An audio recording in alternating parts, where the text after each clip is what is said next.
आपण प्रभाग क्रमांक 25 या ठिकाणी पोचलेलो आहोत आणि या प्रभागामधील जे अधिकृत काँग्रेस महाविकास आघाडीचे उमेदवार आहेत त्यांच्याशी आपण थेट संवाद साधतोय। या ठिकाणी विजयकुमार हत्तुरे यांना आपण पहिलाच प्रश्न विचारूया। या 10 दिवसाच्या प्रचाराच्या दरम्यान आपल्याला कोणकोणत्या समस्या किंवा आपल्याला काय वाटतं या निवडणुकीमध्ये? या प्रभागामध्ये आम्ही फिरत असताना 10 दिवसामध्ये 5 वर्षामध्ये स्मार्ट सिटीची वल्लंघना करणारे हे भाजपचे सत्ता होती। या भाजपच्या 2 देशमुखामध्ये या प्रभागाचं राख रांगोळी झालेलं आहे। प्रभागात रस्ते नाही, पाणी नाही आहे आणि आज शांतीनगर येथे प्रभाकरनगर येथे आज आमची एक सभा पार पडली। इथं काहीच कामं झाले नाहीत आणि भाजपचा आमदार म्हणतोय की अल्लाह का नाम छोड़ दो। अरे ही तुमची ही काय प्रवृत्ती आहे? आणि आता भाजपचा नगरसेवक म्हणतोय हे पाकिस्तान आहे म्हणतोय। तर इथले जनताने आता ठरवलेलं आहे की या लोकांना ह्या इलेक्शनमध्ये मतदानाच्या रूपाने धडा शिकवू। जे जातीभेद करतात आणि जातीभेद करून निवडून येऊ पाहतात अशांना मी धडा शिकवल्याशिवाय राहणार नाही आहे। आणि या भागातील ही नागरिकांना सांगितले, मागच्या वेळेस जो भाजपचे नगरसेवक होते ते आता राष्ट्रवादीच्या तिकिटावर उभे आहेत। त्या लोकांनी जाणून आहेत की तुम्हाला पक्षातून हकलले की दुसऱ्या पक्षात येतात, 5 वर्षात तुम्हाला माणसं दिसत नाहीत। आज या शांतीनगर भागात नरक भोगावे एवढे परिणाम आहे। ग्रामीण भागात रस्ते रोड झाले, वाड्या वस्त्यावर रोड झालेत, पण ह्या भागातील सुविधापासून वंचित आहेत। आपण एकीकडे स्मार्ट सिटी म्हणायचं आणि दुसरीकडे कामं करायचं नाही। भाजपबद्दल एवढं तीव्र संताप या ठिकाणी आहे की लोकांमध्ये प्रचंड असा राग तयार झालेला आहे आणि तोच राग तो या मतदानाच्या माध्यमातून ते व्यक्त करणार आहेत।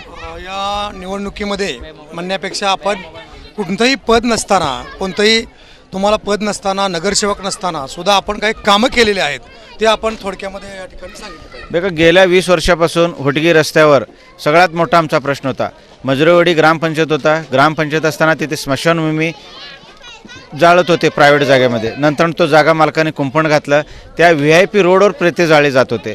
त्यानंतर युवक काँग्रेसच्या माध्यमातून, काँग्रेस पक्षाच्या माध्यमातून आदरणीय सुशीलकुमार शिंदे साहेब, प्रणितीताई शिंदे यांच्या माध्यमातून साखर कारखान्याजवळ 3 एकर जागा महापालिकेने उपलब्ध करून दिली। आज एवढं मोठं काम तिथं झालेलं आहे। मुलतानी बेकरी ते साखर कारखाना असो, तिथं लाईटचा प्रश्न असो आणि 24 तास आम्ही जनतेच्या सेवेत असतो। खूप कामं केलेले नसताना सुद्धा आणि आम्ही जर निवडून आल्यानंतर ह्याच्यापेक्षा दुपटीने काम करू।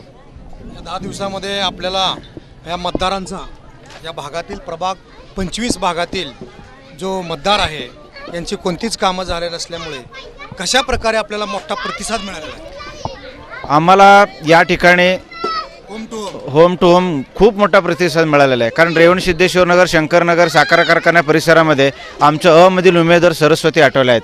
त्यांचे भीमक्रांती बहुउद्देशीय संस्थेच्या माध्यमातून महेश भाऊ आठवल्याने खूप मोठ्या प्रमाणात त्या ठिकाणी कामे केलेले आहेत। तसेच टिळकनगर भागात, शांतीनगर भागात TS फाउंडेशनच्या माध्यमातून तौसिक शेख हे सुद्धा नगरसेवक नसताना तिथे ड्रेनेज, रस्ते तौसिक सगरी यांनी तिथे खूप अशी कामं केलेली आहेत। पद नसताना सुद्धा एवढी कामं करतात। 3 उमेदवार आम्ही सर्व धर्मसमूह असे उमेदवार काँग्रेस पक्षाने दिलेले आहे।